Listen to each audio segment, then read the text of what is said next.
Saya pilih Noah. Nuan akak, nuan sejarah tu ke? Noah nakal. Saya tidak menerima kroni dalam Tak, saya tak kawan dengan dia.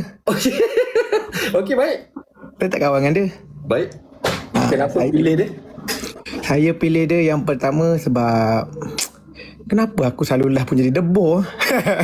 Dia gini. Sebab Noah ni dia ada unik. Macam akak tadi kata, orang suka tengok yang handsome. Betul tak? Kalau yang tak handsome ni dia tak apa boleh jual. Betul tak? Okey, itu apa yang aku cakap. Mak kodok tak handsome pun boleh jual je. Okey, setuju. Betul. Okay, betul. Jadi bagi saya dekat YT ni bakat tu penting. Jadi kalau muka diorang lebih kurang je dua-dua ni kan. Dan lebih kurang. Lepas tu Noah ni dia boleh bagi benda baru dekat AI team. Dia boleh main ayam. Mana ada budak AI team nak pegang ayam mesti takutnya. Pegang itik, pegang answer. Tu silap-silap benda haram pun dia boleh pegang, yang babi tu kan. Jadi banyak benda dia boleh bagi. Dia boleh mancing, dia boleh main kat sungai, dia boleh main kat laut. Dia boleh campak dalam hutan. Benda tu yang rare tu. Jadi sebab tu saya tak minat pun Noah ni. Tapi bila kita tengok live tu dia macam dia nampak gabra tau. Abeh Alik kan. Nampak dia gabra tapi dia ada lucu dia.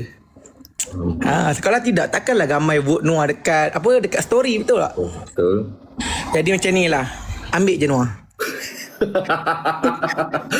Mudah. Ambil je Noah. Tak apa, boleh dipertimbangkan. Itu adalah pilihan. Jadi bagi saya memang saya minat Noah lah. Sebab saya seorang yang jangan tengok YT pun saya tengok sebab ada Noah tau. Okey, baik. Jadi kalau Noah tak masuk akan hilang satu viewer daripada saya. Mungkin waktu tu view 999,000. Saya tak masuk, tak dapat 1M.